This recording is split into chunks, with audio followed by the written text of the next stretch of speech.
Hi, and welcome to Best in Tesla. So, here is the part 2 of my interview with Joe Justice. If you haven't seen part 1, you should definitely go check that one out. I have a link in the description down below. Otherwise, let's just get straight into it.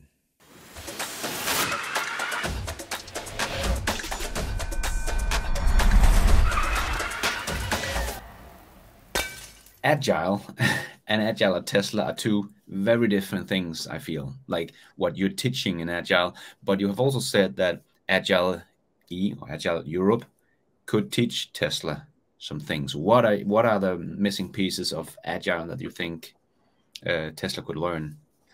There is this conference called Agile Testing Days. And then there's another related conference called Agile Lean Europe. And it's hashtag ALE, ALE. And that's not a coincidence. I mean, it's basically a drinking party. A very excellent business outcome drinking party. And I mean, I did a keynote at both of those, and both of them ended as a dance party with techno and tequila and lights. And I mean, yeah, it's a conference, but I mean, it's amazing. And the way both of those groups embrace their attendees and empower them in the most energetic way, even if you're, how do I say this the right way? It's a very simple thing to say. Sorry, I'm not sure how to say it, but it's very simple. Both conferences have a kids track where kids of any age can attend the conference, and they have their own conference. They have an Agile agenda, and they do Kanban exercises for 3-year-olds, and they do flow optimization and self-organization exercises for 10-year-olds, about, kids in that range. And then people with health issues or energy issues, people, nursing parents, how can I say, the range of energy levels and lifestyles that are very well, elegantly, and not only accommodated, but like you're a first-class citizen, is astounding. That's the type of broad welcome that Tesla can really stand to learn. Agile Testing Day and Agile Lean Europe are the two that I've had the best experiences with. There may be others that I haven't had the luxury of attending yet myself, and I don't know from my own experience. But truly, you can come in almost any stage of life, and any stage of health, and any stage of energy, and any mood, and actively and amazingly contribute and have a potentially career-improving experience multiple times a day, which is what you want. That's the promise of a phenomenal business conference. And that is something the Musk companies really could level up. It's already a lot of fun, but having that be a certain type of person where you are. Yeah. I mean, Tesla wants you to be basically a top level athlete mentally and physically, which is a good thing. But it's not easy if you're a single parent with multiple kids. They try to help, but it's not easy. There's awesome healthcare, but it's not like Agile Lean Europe where you bring your kids in with you, right? No. And if you're tired a lot, you've got 2 good energy, clear thinking hours a day on average, it'd be really difficult to stay in a Musk company even if you wanted to. It's easy to do at Agile Testing Days. Those are your 2 hours. That's when you're going to add the most value and get the most out of it. The rest of the time, you'll be playing a butterfly or bumblebee. For those of you who've done open space, those terms would mean something important to you. Yeah. So it's much about making that future work sustainable for everybody. So everybody can come and work at a Musk company in the future. But right now, it's for the elite that wants to help change the world, kind of. That's how I feel about it. Yes, that's how I feel about it. But there's also a level of enthusiasm and sustainable energy that, how can I say it? It's not just making those people able to contribute, but making them have the time of their lives while they do it. You can have the time of your life in a Musk company, but as far as I experienced, you have to really throw yourself at it to do it. Well, how can you have the time of your life at a company when you also are a passionate musician on the side, or you want to teach art, or you wouldn't be able to do that easily in a Musk company now. So making that available. So not just that you can do it, but that it's an amazing experience for you. Yeah. So the bottleneck of innovation would be the automation of testing of the cars. Can you say that? Does that make sense? For almost every company, the fundamental limiter is what you said, and I'd like to try to phrase it slightly differently, but it's what you said. Please. For most companies now, the fundamental limit is how fast can they approve something, which the fix for that is the automated testing currently, and how quickly can they rebudget. Yeah, that's the fundamental limiter for most companies around the world. Then you have aspects like self-organization unblocks your next fundamental limit, which is how quickly can people get excited for the next thing. Then you have the limit of how quickly can we even retool to make the next thing. And that's where the extreme manufacturing practices comes in. So there's 11 steps. But the first two for most companies around the world now, almost all of them, is the budget length. I mean, try to get that to at least quarterly, at least, and then the approval length. And most companies aren't even starting to automate their own internal simulation of the approvals yet. So, I mean, there's really a gap in understanding how important that is. Yeah. Okay, so does BMW and Toyota, I know, and you have also worked with Volkswagen, is that correct? I was working with Cariad a lot under DICE, under DICE. Now that DICE is still in Volkswagen, but not at the top position, we'll see. We'll see what happens. I currently don't have any active engagements. I still keep in touch. People email me and ask questions and stuff, but I don't have a formal trainer or advisor or partner or coach role in. Do you know if they have kind of the same automotive, the digital self-management system? Do they have this kind of artificial intelligence in the factories that test the paint and do that, some kind of that level of testing? I've never seen anything even close to what I experienced in Tesla. Okay. The cool thing is that technology is fully possible, so anyone can, right? Yeah. What I think is the actual appropriate response for most companies is, "Oh my God, we're going to die." Yeah. I think that's the correct response. But we've got a chance. And so companies can choose, because they really do. I mean, none of this tech is completely unobtainable. It's just there's a lot of hardcore engineering to get there. But any company could do it if they really put themselves to it. And I hope more choose to, and they don't just choose to die, because it's a lot more fun to see inspiring work. Yeah, exactly. So you think this, okay. Yeah. Because I think it's really hard to try to explain why is it the others can't just copy what Tesla is doing, because it's such a common thought when you talk to people that is not nerding out about all of this and doesn't really know how Musk is running his companies or how they reproduce things, that yeah, but the other can just copy what Tesla is doing. Yeah, you know, and I don't really think so. Well, there's some truth to that, but a lot of companies aren't even starting the copying process yet. And then there's a certain length of time to make a useful copy. Yeah.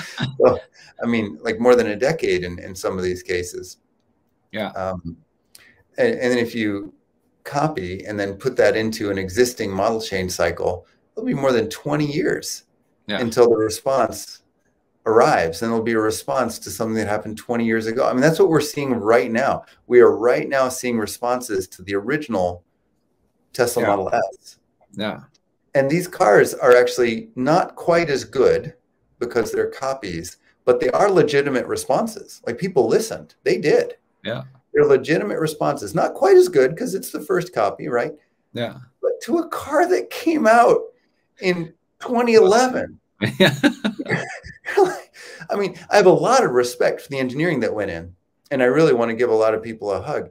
But in another way, it's very sad. Yeah. So I really, really cheer. That's actually a good way of showing people the whole process of innovation and how fast Tesla is compared to what the others are doing. They're responding to the old Model S and can't quite keep up yet, while Tesla has innovated and now the Plaid is out and destroying everything else in spec in terms of specs. So yeah, that's a good point, Joe. That's a very good. Yeah. Also, the Model S now is very different than the Model S was in 2011. I mean, there still is a Model S. It's a very different vehicle. Not a single part of it hasn't changed more than 100 times. Yeah. Interestingly, it looks very similar, but that's Yeah, to maintain the interfaces, right? There, you can change the interfaces anytime, but why would you, right? So it's a very similar car. I have the most current Model S. I have a Plaid, and it is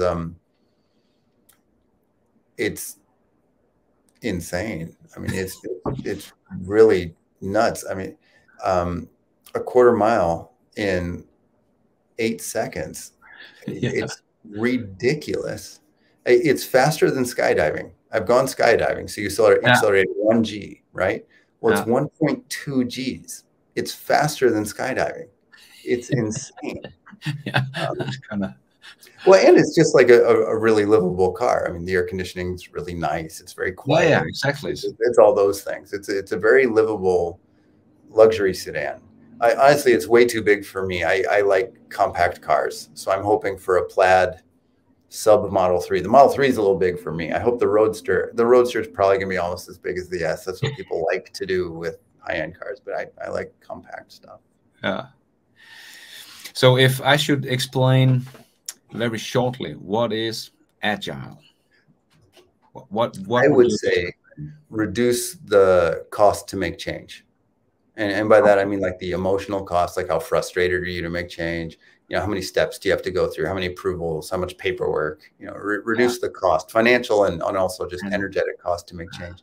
That would be the definition I would give of Agile. And that would plug nicely into what Musk really cares about. Pace of innovation is the only thing that matters in the long run. I abstracted it because I don't think Agile is only about innovation. It's also about being responsive to change. But good change is innovation. So, I mean, that works. But reducing the cost of making change. Now, the original Agile manifesto, the thing that gave us the name Agile, is hopelessly outdated now. It was awesome at the time in 2001. But it talks about changes from a couple of weeks to a couple of months with a preference to the shorter time scale. So by that definition, what the Musk companies are doing now is way beyond Agile. But I don't know a better name yet.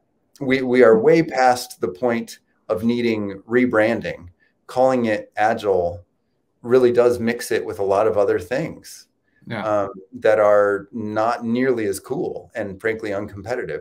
So I don't know what a better word would be. I'll keep using Agile until someone teaches me a legitimately better term. They don't use the word Agile in Tesla that much. They definitely don't say Scrum at all anymore. And that's way too old and slow for them. But they do say Agile, and I like Scrum. It's just they passed it.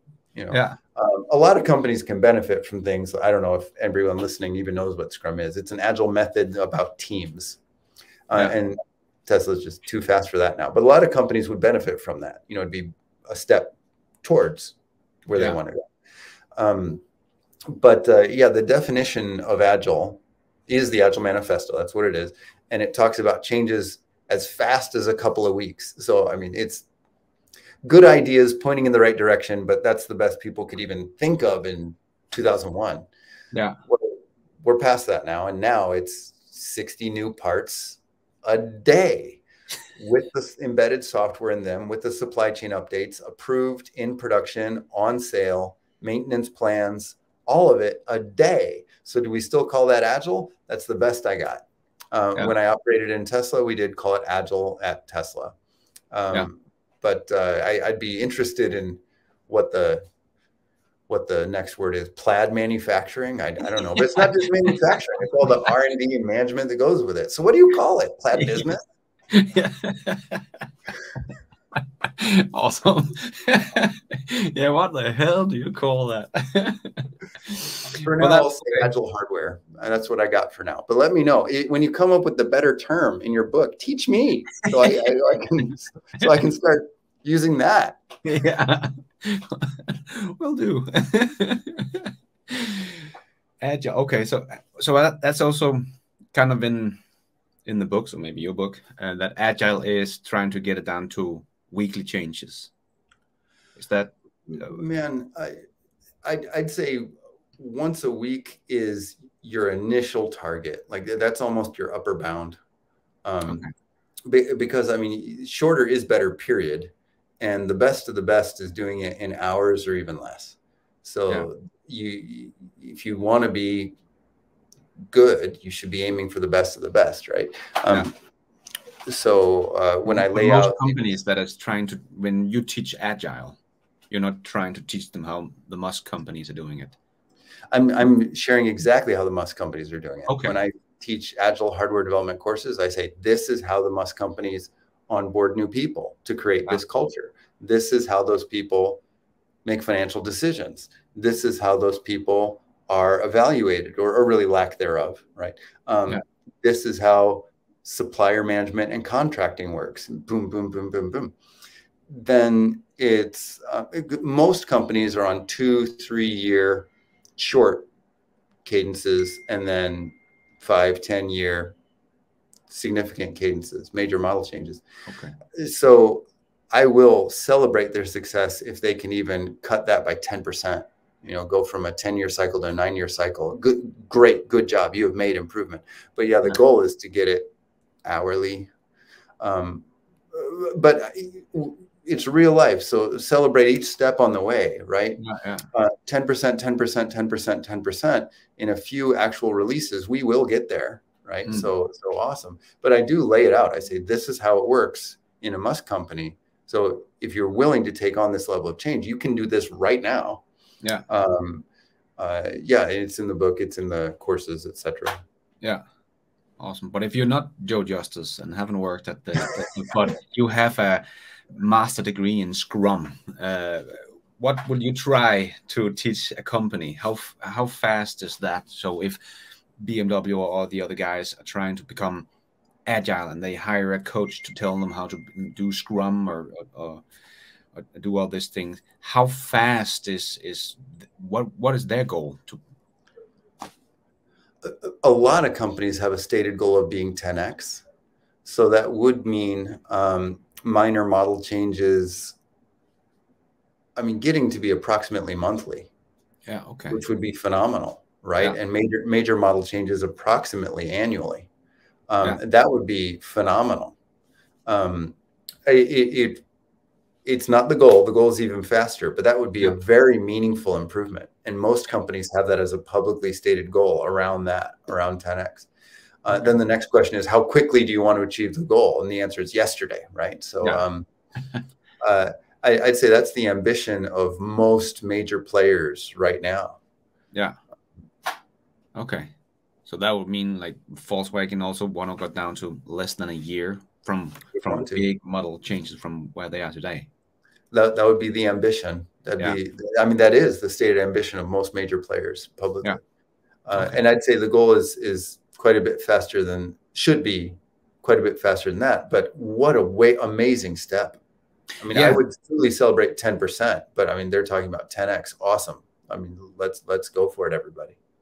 It's also a very good indicator of just how fast Tesla is moving when they do it daily, the hourly. That's unbelievable. How to even say it? I mean, exactly. I walked up to someone who was bending aluminum rod, and 3 hours later, I mean, there's the whole story recorded other places. 3 hours later, it was in production as the new conduit between the charge port and the battery pack electronics. And the rate of charge went up 50 kilowatts an hour for all cars in production from that point on. Like that would be at least a 3-year introduction cycle, even in another startup. Yeah. much less in a traditional company. And I don't mean to belittle other companies. I mean, these people are really working hard, and they're phenomenally talented people in these companies. Yeah. But the process they're in, I mean, by definition, an annual or longer budgeting process will not allow that to happen. So structurally, they're blocked, right? Yeah. They cannot. Yeah. Oh, that makes so much sense. Love to to hear you talk about all this, Joe. So cool. And Well, let's go for a ride in one of each other's awesome vehicles by any company. I mean, let's celebrate all of the advent of sustainable transportation. yeah. Yeah, I mean, let's just cheer them all on. When can we expect the book? Well, we're aiming for the 1st of November. So Wow. we're quite far right now, but we just wanted some Agile in there because I think this is really a key to understand what Tesla is actually able to do. I think there's 11 steps, and I don't know how much you want to put in there, right? Because you've got a whole other book, and this is a piece. Yeah. But I'd be happy to be quite clear on what I currently understand those 11 steps to be, and even their order. Yeah. To say this is Joe's current understanding of how companies ramp their pace of innovation and reduce their cost to make change, which I'll say is the goal of Agile always was, I'd say, reduce the cost to make change. It's just when it was written, people thought the fastest that could happen is a couple of weeks. Yeah. Yeah. Okay, the first is how employees are onboarded to create the culture. How do you set, perpetuate, maintain the culture? Because truly, you're going to turn those people loose. So basically, you need to put Agile DNA into them as correctly and efficiently and fast as you possibly can, and then say, go. So you've got to give them the Agile DNA. How is that done? And I call that launch, how you launch people, either people you already have yourself or people you're adding. How do you get the Agile DNA into the company so you can turn them loose? Then there's company structural steps that reduce frustration as people self-organize around the challenges. So what are those structural pieces, like Justice's Law for organizational alignment and efficiency, et cetera, and there's steps and pieces and practices and drills and things to know in each of these 11 steps, but basically it fits in these groups. So the next one is making the company fast through its structure. And then you have budgeting for innovation, and the short version is shortening budget cycles. There's of course more to that to make it responsible, but really the short version is get shorter budget cycles, right? You cannot innovate meaningfully faster than your budget cycle. So that's step 3. Then 4 is contracts for suppliers, internal contracts, and the legal agreements that allow the budgeting policy, the Agile DNA, and your company structure to not be frustrated. So when you work with a supplier, it is compatible with your Agile DNA. In fact, it even helps you instead of you're being constrained by them. Then we have modular organization. And this affects everything. But first, it affects the product or the service, whatever it is you're making. How do you execute as many pieces of that in parallel as possible without waiting on each other? What you want is mass parallel execution. That's what I learned from Bill Gates. Yeah. And it worked. It worked really, really well. Bill was very good at that. And it's the modular split of the business, of the product first, and then the business, the company, minimizing wait states. It's basically an extension of queuing theory in terms of modules, and that then determines your interfaces and your APIs, etc. Okay. Then you have another level of self-organization around the work. So you've had that Agile DNA. People are already launching and working. You have another level, and I take my understanding of that from Jim Benson and Lean Coffee. So what's a lean coffee applied to not just running a meeting, but applied to what are we going to work on and for how long? And voting it up, we think we can keep adding value. It's the highest value work we should be doing. Voting it down, let's go to the next work item. Boom, boom, boom, boom, boom. Very compatible with Kanban, very compatible with WIP limits. Jim Benson is very elegant at that. I really respect Jim's work. I don't think Jim Benson is nearly as famous as Jim should be, my opinion. But using the lean coffee, not as lean coffee for meetings, but self-organized work, I would say is the next step. Then we get to team optimizations. And the teams are self-forming, but you insert this DNA again, you update the DNA with what Bezos did at Amazon, which was phenomenal. You have the idea of 2 pizza teams, so they don't need leaders. So already management starts to get back to engineering, essentially evaporate through teams of 5 or less. And then the structures around that and redefining their APIs, there's some practices and drills to do. Then we get to digital self-management.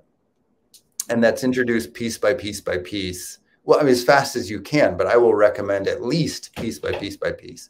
And each piece that's introduced removes a wait state, queuing theory, that was a wait state on management. And at some point, there's enough DSM that management is gone. It's not there. And so now you have a flat company, which was the goal of the fast teams anyway. Then it makes sense to allocate finances via the Justice Board. So now you introduce the Justice Board of Financial Allocations to organize the company's efforts. And for those familiar with an Obeya room, the idea of one room with the best information you have so you can make decisions now, that's the goal of a Justice Board, except it's very, very simple. It's one walk-up simple board that everyone can have on their phones. It's not a room of printed paper. That's way too slow and like 1980s tech. It's the modern version of that. Yeah. Then we introduce extreme manufacturing, because now you have new designs coming to production and coming from within production really fast. And unless the production has been updated, they don't want change really fast. They say, no, we want to make the same thing for 5 years. And what do you mean you have a better design coming to us twice a day? We don't want it. Right? So how do you make those groups want it? That's extreme manufacturing. And then we get to open space technology as the way teams self-allocate again on these XM cells according to the Justice Board. And basically now you're at a Musk company. You've reached it, or my current understanding of a Musk company. And that's 10 steps. The last one is then you relaunch the company and you launch the next company. And that's taken us through the 11 steps. Okay, awesome. Thank you. Yeah, that is awesome. I'm pumped for the book because, I mean, there's a piece about what I know about. I can only get excited about all the other pieces that are what I don't know about. I mean, awesome. Thank you so much.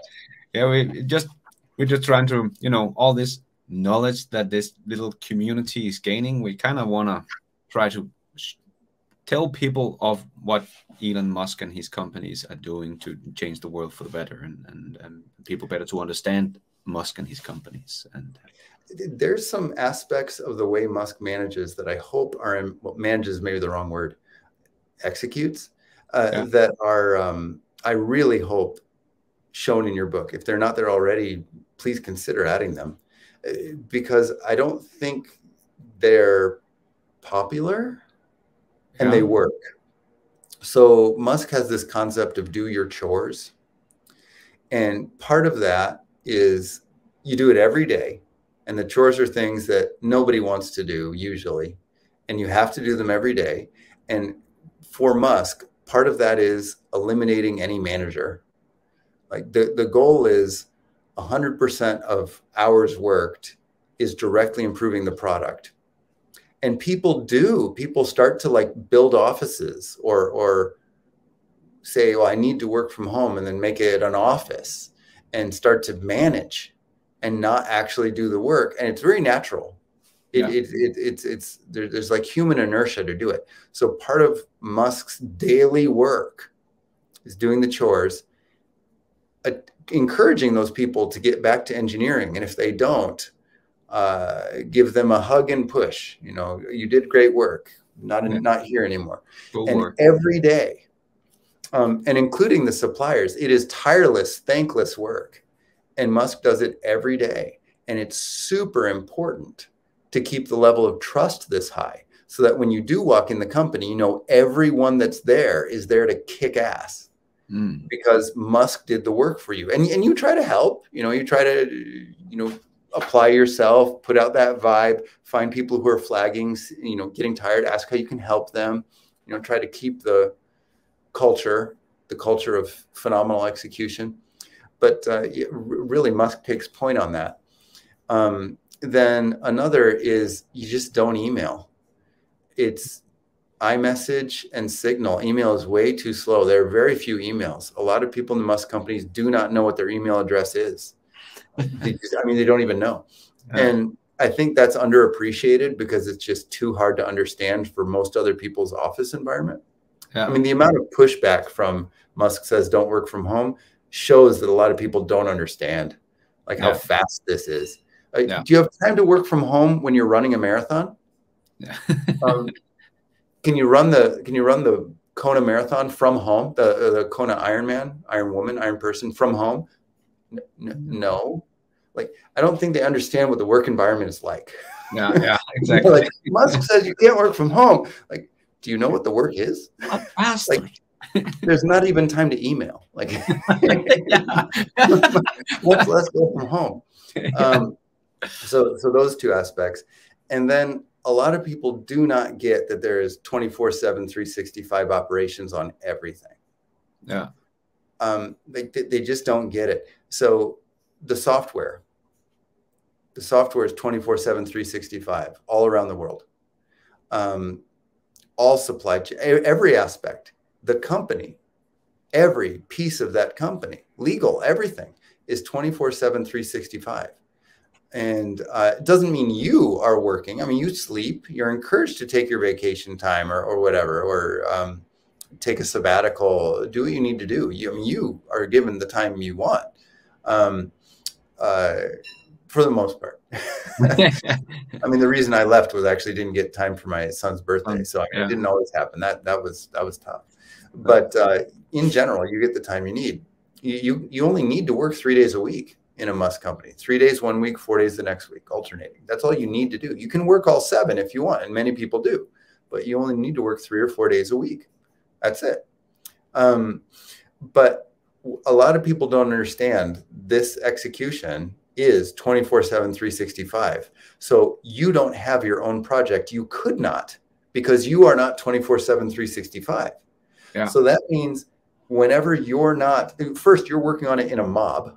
And a lot of people don't seem to get that. They think you sit in some beautiful office building alone and contribute your gorgeous gem by yourself. That's not how it works. It's really sweaty, and it's in a group of men and women. And then when you're finally too tired to continue, other people rotate in, and that group never stops. And when you come back, if you come back to that same group, a few of the same people are there. And whatever you're working on is far, far evolved. And it's up to you to try to figure out where it is and add value again as fast as you can. Nothing waits for you. Yeah. And people don't seem to understand that either. They're like, well, my work will be here in the morning. It's my piece. Like, there's none of that. Like, you don't have anything except your phone. I mean, you come in with your phone, but I mean, everything is shared. Yeah. So those would be aspects of what I learned working from Elon that I think are underappreciated and not understood. And I do think would be very key to people trying to bring this to their own personal life, their own goals, their own business, or getting ready to work in a Musk company. Yeah. Yeah. That makes a lot of sense, that you don't even have like a project leader or anything, because tomorrow is going to be different. And what would that even mean? Yeah. Right? There's work to get done, and there's people that do it. And that is the company structure. So for that, you have Agile DNA, you have fast team practices, you have modularization, you have the justice board, etc. I mean, these things help make it not chaos. But the end result is what you want. There's work to do, and there's people doing it. Yeah. Right. I mean, it is that simple. Yeah, it makes a lot of sense. It makes a lot of sense. Awesome, Joe. I don't want to take too much of your time. This has been absolutely awesome. Thank you so much for taking the time. I know you are a very busy man. I request a signed copy of the book. My fee is very high. I'd like you to write to Joe. Yes, to Joe. I will do that. I will do that for sure. Then I'm thrilled. Then I'm thrilled. Then my work here is done. So that was part 2 and the last part of my interview and talk with Joe Justice about Agile at Tesla. Just some mind-boggling stuff about how they operate their company. Very impressive. Thank you so much, Joe, for taking the time. And if you want to learn a lot more and dive in deeper, don't forget to buy my book, The Elon Musk Mission, Make the Future Awesome. But until next time, take care out there and be nice.